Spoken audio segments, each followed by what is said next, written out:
Good morning, good afternoon, good evening, wherever you are in the world. Welcome along to the wilds of Suffolk. I'm out here yet again doing what I do, walking along in beautiful locations such as this, and giving you my thoughts and opinions on things that are happening in the world and the public consciousness. If it's your first time here, welcome.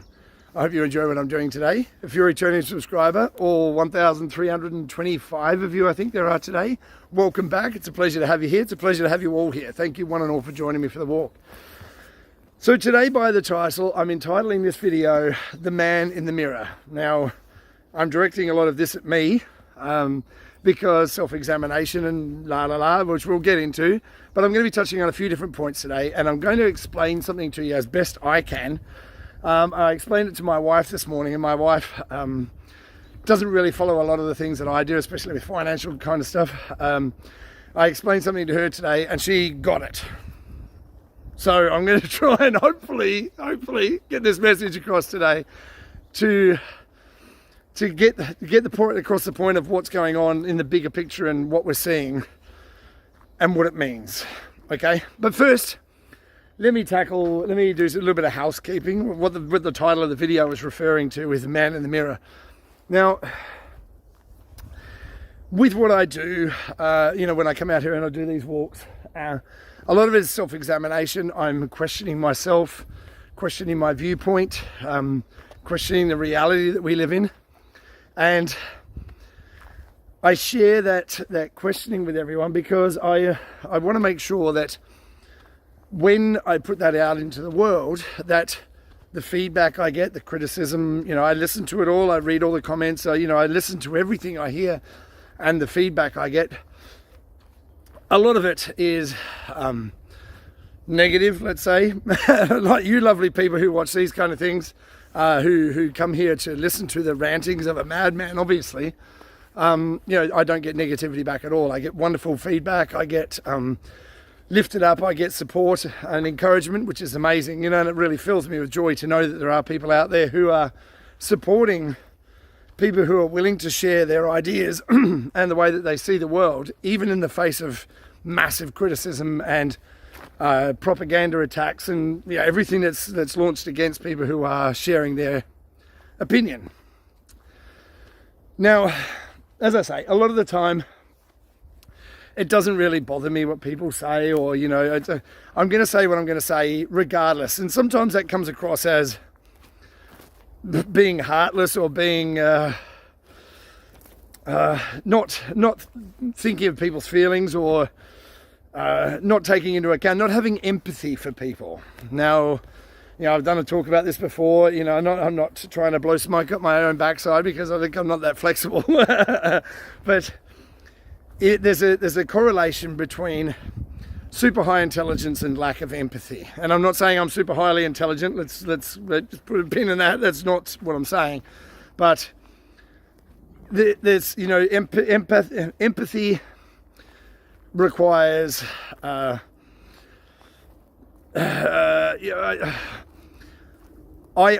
take things more of a logical, think of things more logically than empathically. Does that make sense?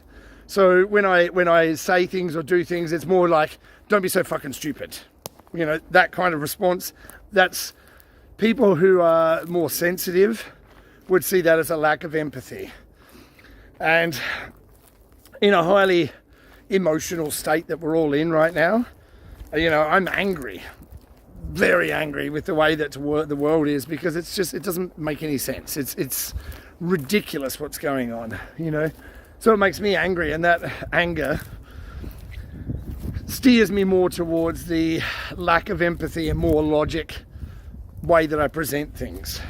So sometimes when I do present things in a particular way, it upsets people because it's not deliberate. Well, sometimes it is deliberate because I want to smack people in, or not. How can I want the information to impact people. Does that make it sound better? Not smack people in the face, that's not what I'm trying to say, but impact that information, and sometimes it has to be directed in such a way that it is going to be, like a, So when people say pull your head out of your ass, sometimes I have to examine what I'm doing and how I'm presenting information and what I'm saying and how I'm saying it. And sometimes I have to look at myself in the mirror and say, okay, am I doing this in such a way to get the message across the best I can get the message across? You know, the man in the mirror. You know, like Michael Jackson. I know a lot of people don't like Michael Jackson because they said he was a kiddie fiddler. Whether he was or whether he wasn't, well, are we really going to know? Because Saul, S-A-U-L, Saul Alinsky wrote a book called Rules for Radicals. And in that book, Rules for Radicals, one of the rules was accuse your enemy of what you're doing yourself. Okay, so was Michael Jackson one of those, or was he doing something completely different, protecting children? I don't know. But speculation, I don't know. I don't think that he was that kind of person, but then again, who knows? But that's the point. He did a song called Man in the Mirror. You know, if you want to make the world a better place, take a look at yourself and make the change. So when I self-examine, when I have feedback, you know, usually my wife's the one that, you know, is the one to pull me up or give me a kick in the shins, to say, hey, you know, are you really doing this the right way? Is that the best way you can do it? Is it the best way you can put it? Is it the best way to project that information? And I have to take that on because I have to live with this woman, you know. And if I don't listen, then, you know, you've all heard the saying, happy wife, happy life. You know, I have to take that on board. Now, it's not only my wife I listen to people all around me, of course, because I have people in my life that are there for a reason. Now, as I've said in many of these talks, nothing is by accident. We are where we are because of the decisions that we've made, and we're being led on this journey. Now, when I do these talks, I don't have a plan.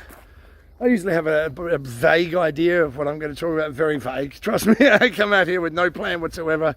Except maybe a title and an idea of what I want to talk about. But I'm directed by something, someone, you know, and I know people are uncomfortable with the whole idea of God, but you know, whatever floats your boat, whether it's universal consciousness, whether it's this grand universe that we're in, that we're all part of, we're all one with, whatever name you feel comfortable calling it, I'm being directed by that. You know, I have tried to, as much as I can, let go of my belief that I'm in control of anything.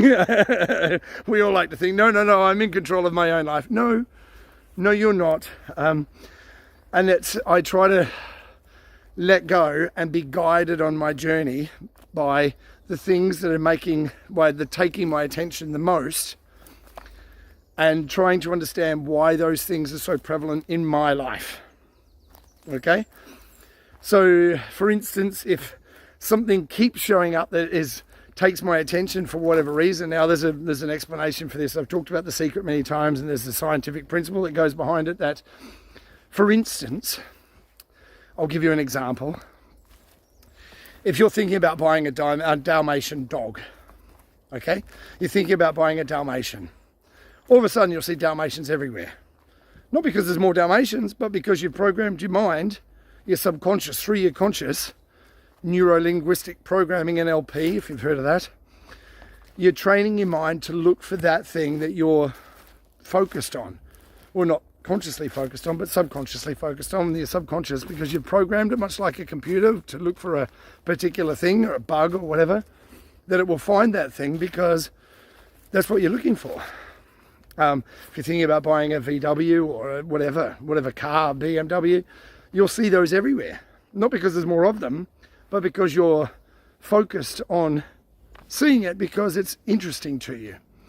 Now, I have a broad focus, or a lot of things that I'm focused on, but there's a lot of things that come into my consciousness that I don't fully understand why I'm being guided on that journey. Why is that important to me? Why do I need to look at that particular thing? Now, we can say that it's been fed into our consciousness through social media, through the media, through the world around us, all the messaging we get, and that's true. But, because there's a constant flood and stream of bullshit that's thrust at us constantly, why are certain things in my life standing out? Why is it that I'm being, if I'm flicking through, I watch a movie nearly every day. It's how I wind down. I work ridiculous hours. And, I wind down, I watch a movie. Today, after I get this video done, I'm going down to do the gardening, plant my garden with food. And why are certain movies standing out to me that, oh, you have to watch this one? And then that movie has a message in it. Now, I've talked about messaging in movies many, many times. And why is that particular message being, that is what I'm pulling out of it? Does that make sense? Now, I am being guided on this journey. I'm being guided on what to say in these videos. I have no idea when I come out to do these talks what I'm going to talk about. I have a vague idea of some of the subjects I want to include, but I never know the content of what I'm going to say or how it's going to relate to other things. I start talking and whatever comes out, comes out. So sometimes it just sounds completely crazy. Sometimes it makes sense. I'll leave it up to you to decide what makes sense and what's crazy. It's not up to me to decide. I'm putting the content out there and then you have to decide what you think. And you like it, you like it. If you don't, well, you don't. No one's getting paid here. So on this journey, I've got a friend of mine, Cosmic Beatnik, if you're watching, hello. She fed back to me, what you have to make sure that you are, you're following your path. And the emotions that you're feeling are valid, because if they weren't, you wouldn't be feeling them. But what are they being triggered by? What's your, as my wife likes to say, what's your ego state? Ego being your personality or what you identify as. I'm not talking gender identity. I'm talking about where what you're leaning towards, what your focus is, and how that impacts how you think and which direction you're going and all that kind of jazz. So if you're caught up in the whole nuts world that we're living through, that's being guided by media, social media, and all the messaging we get from around us, that if you get caught up in that, you can be led off into somewhere where your messaging is not only unclear, but it is non-helpful. Okay? So this is the kind of examination I have to go through on a constant daily basis, especially when I come out here and I think about what I'm going to talk about, the look of the information I'm going to talk about, and how I integrate that to my thinking and how I present that to the audience in such a way that the message gets through without people thinking, oh, this guy's crazy, or this guy's attacking me, or you understand what I'm trying to get at, is I have to integrate that messaging into how I'm presenting the information.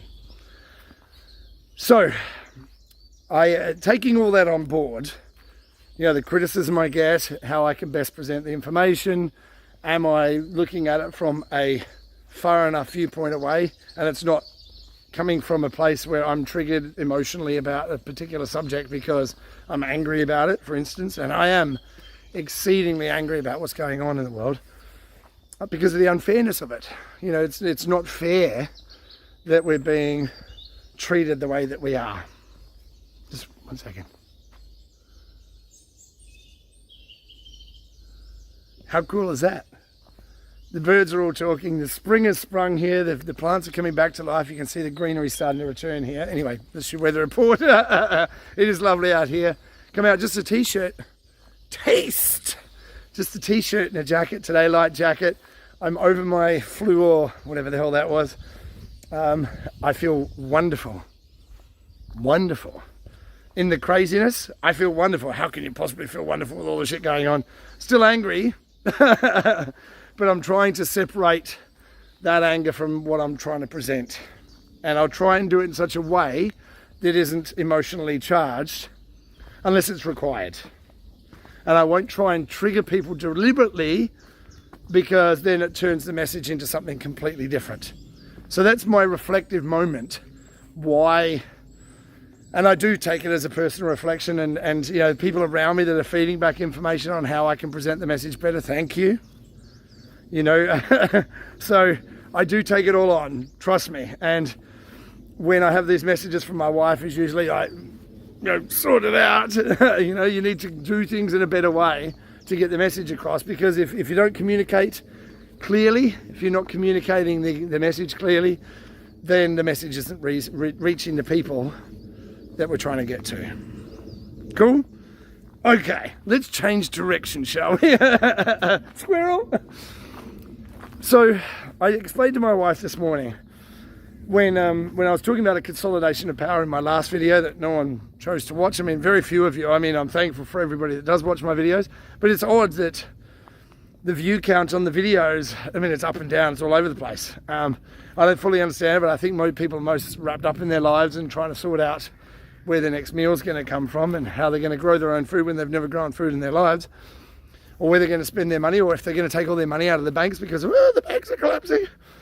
Or if YouTube's shadow banning, who knows why the view count goes up, goes down, goes left, goes right.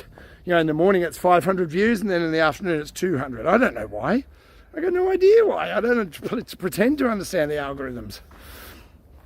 But in my last video I tried to explain this consolidation of power that's going on in the banking industry and how the big boys are swallowing up the little boys to consolidate power, because then it's easier if you've only got, say, maybe 10 banks to introduce a central bank digital currency.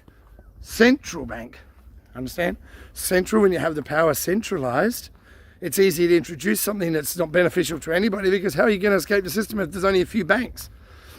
Now, my wife asked me the question this morning, because now there's a deal being done with Credit Suisse, one of the world's biggest banks, and UBS, one of their competitors, bought Credit Suisse for pennies on the dollar. Pennies on the dollar. Now, my wife said, but why? What's the point of them buying Credit Suisse? All they're buying is debt. And now this is, if you're not a financier, if you're not into bookkeeping, if you're not into that kind of finance side of the world, I'm going to give the briefest explanation about how this works. And then hopefully this, as I explained to my wife this morning, this way, she got it. I hope that you do. And then you can make a decision about how you tackle what happens next. I've been talking about this for 2 years, 3 years, 4 years, 5 years, not all on YouTube. I've been doing this on social media and trying to educate my friends, and obviously the message never got through, or they thought I was crazy. Well, maybe I am, but we've finally got to this point where, I've been talking about everything's breaking down, the financial system is collapsing right in front of our eyes, the banking system is going down. We've got UFO reports, we've got war, we've got everything, the craziness, and it's going to get crazier. Okay, maybe Donald Trump's going to be arrested tomorrow, Tuesday. Who knows? I mean, how crazy is it going to get before people go, hold on, something's not right here. So let me explain the basics of how this works as I explained it to my wife this morning. Okay, she said, why would the big banks buy these other banks when all they're buying is debt? And how are these little banks in such debt? So, comes down to bonds. Now, I'll explain this as simply as I possibly can. It's a lot more complex than this, and I'm sure I'm going to get criticism from people that were working in the bond market. You know who you are. Who are going to say, no, Chris, you're wrong. You don't know what you're talking about. You're not an epidemiologist, clearly. Not a financier, definitely not an economist. So I'm going to explain this from a layman's perspective as simply as I can so that you can get what it's about. Okay, so government needs money, okay, to buy weapons of war or whatever they want to spend their money on today, to pay off prostitutes or whatever it is. Government needs money, okay? Where do they get the money? From the central bank, I hear you say. Well, not really, but okay, we'll start there. Okay, government issues bonds. Now, a bond is a promise to pay back that money from the federal government, or the government wherever you are. They've all got them. They issue a bond that is payable from future tax receipts. Money coming into the government from future taxes of you working and paying tax, and your children and your children's children and your children's children's children's children's children's children's into the future. So they're borrowing from the future with a bond that they're creating today. Okay, so they create a bond then they sell that bond into the market. Okay? Now, depending on people's trust in the government on that day, is depending on how much the percentage of return is for that bond. So traditionally, a longer bond, so like a 30-year or a 10-year or a 20-year bond, the percentage return on that over the longer period would be better because they want to have that money locked in for longer periods of time. Okay? So the government issues the bonds, then the banks buy the bonds from the government, okay, for bond sales, they call it, right? Now, what's happened recently is an inversion of the yield curve, they call it. So rather than a 30-year bond paying a higher interest rate, now a 6-month bond is paying 5%, or a 1-year bond is paying 6%. So rather, for over 30 years, you might get 1% or 0.5%. Over 6 months, you're getting 5% return because no one wants the longer term yields. Reason being, okay, when you have the central bank sets the central bank rate for the interbank lending, which is the rate that we pay on our mortgages and things like that, that comes from the bond market. Okay, now here's where it gets a little bit tricky, but try and stay with me, okay? So if you have the smaller banks are going and purchasing the government bonds from the government, right? So it's safe, we're told, because the trust in the government, okay? So the smaller banks like SVB and other banking institutions that are purchasing these government bonds a couple of years ago, maybe 4 or 5 years ago, buying a 30-year bond at 1% return, okay? So they've got billions worth of these government bonds in their treasury, but then they jack up the interest rates. Why? Because inflation's out of control. Why? Because, they put a bunch of money into the system. There's free money for everybody. Stay home. Stay home. We'll shut the economy down. Free money for everybody from the government. Where do they get the money from? Selling bonds. Okay? Not from tax receipts because no one was working, remember? Now, all this free money was given out. Inflation, so a lot of money, fewer goods, means they're going to charge higher prices for those fewer goods because there's a lot of money flowing around. Okay, so what they're trying to do with raising the interest rates is pull some of that money out of the system, but it's not working, is it? Now, okay, so you've got these government bonds that are giving a 1% return over 30 years. All these small banks are holding these government bonds because it's a safe investment with customer funds. They're using customer funds to buy those bonds from the government with a 1% yield. But now the interest rate is 5%.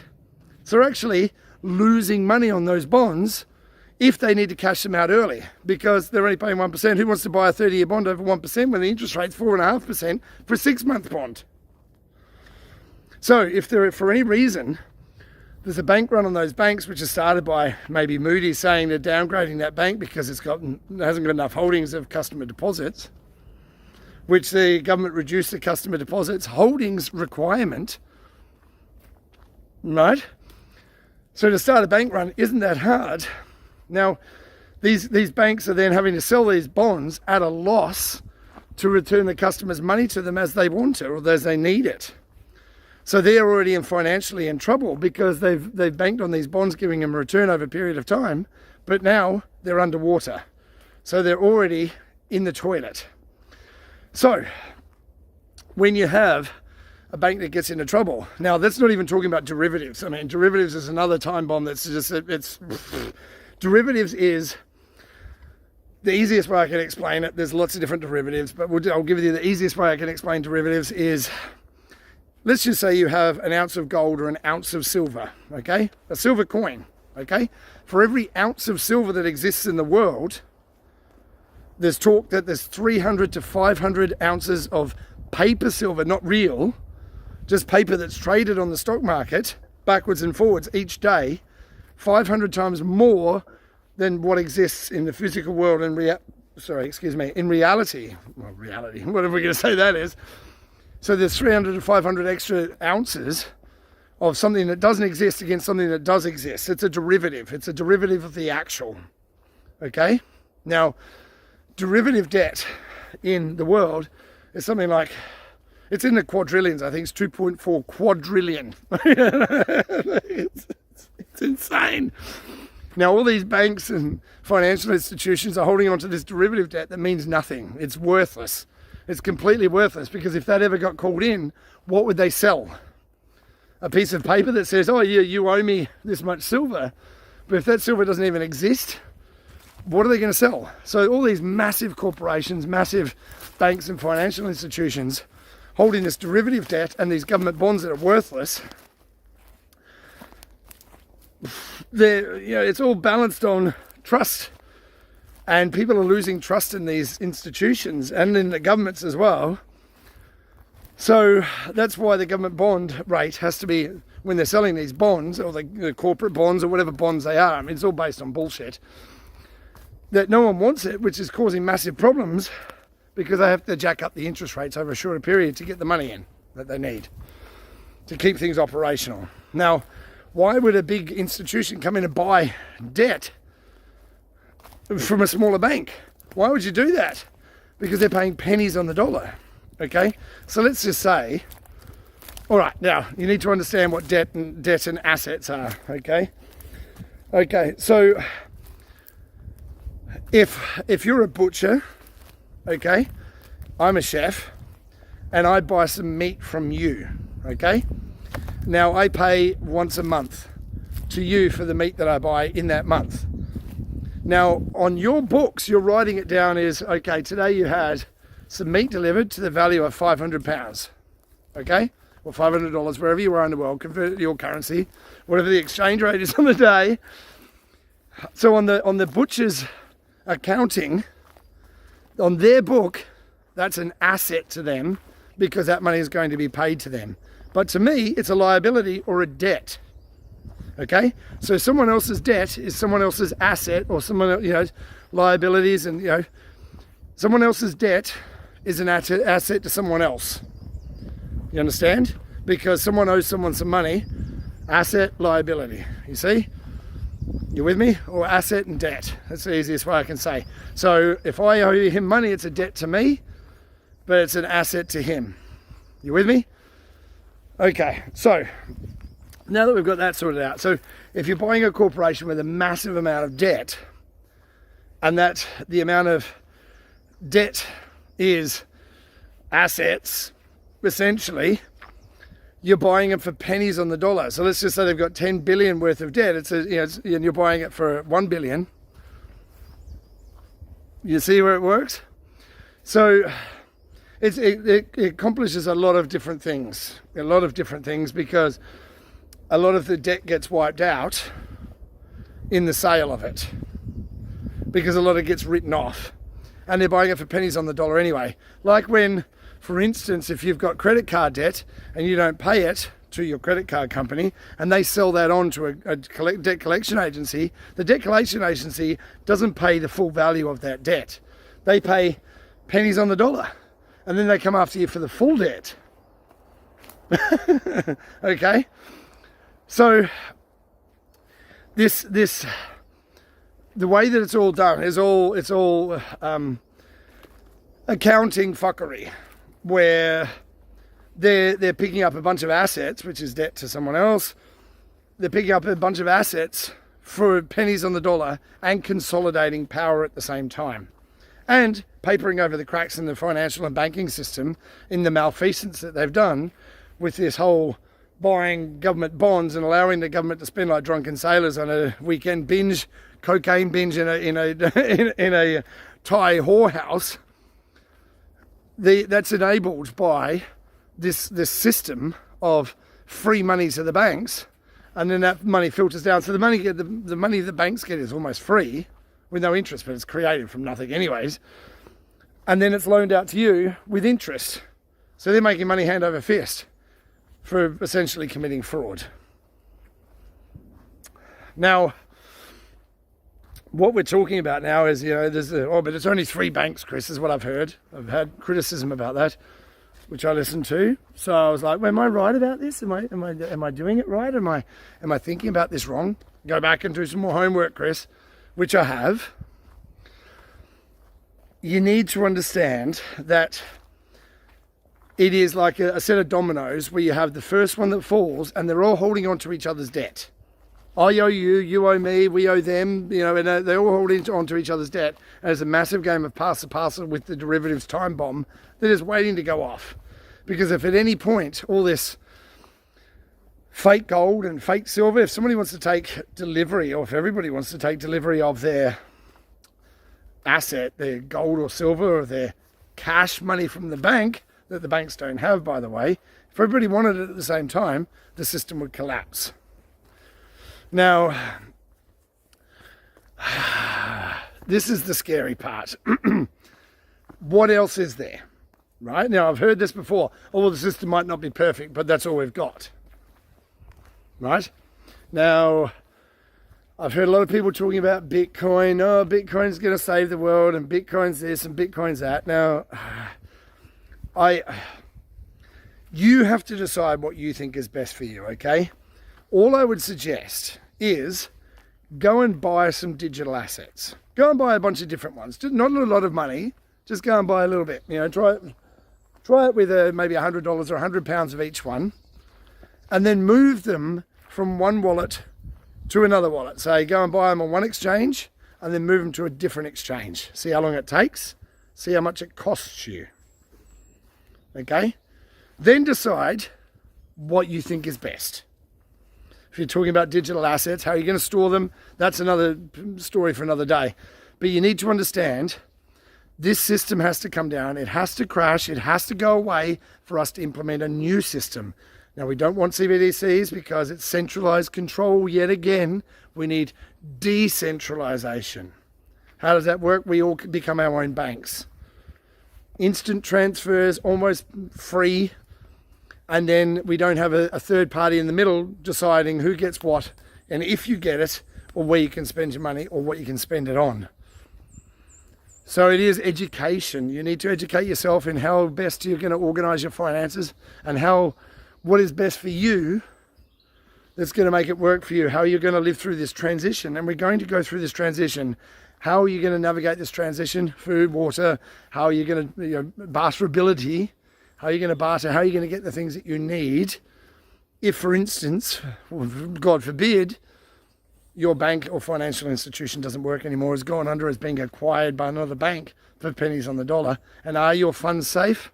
I don't know. I'm not trying to start a bank run. I'm making decisions that are best for me.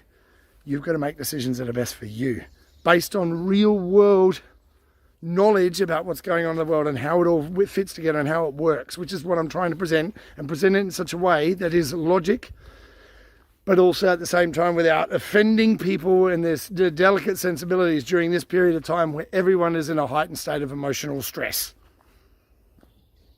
I hope that made sense. I hope it did, because this message has to be heard and has to be understood in order for that message to get out there and people to make decisions that are based in some kind of fact of reality. So, that's the talk for today. I hope you enjoyed it. I hope you got something out of it. I hope I cleared the air and made it clear where I am and what I'm doing and how I'm approaching things. But I'm trying to do what I say at the end of all my videos. Go out into the world, do good, and be good, and you can change the world with the way that you act, the way that you talk, the way that you think, the message you share, and what you're sharing with your friends, and how you're trying to help people. So go and do that. We can make the world a better place. We can physically change the world if we decide that we're going to do that. So go out and do that. All right. In the meantime, look after yourself. Thank you for one and all for being here for a start. Love you all. Look after yourself. Look after each other. I look forward to seeing you real soon. Ciao for now.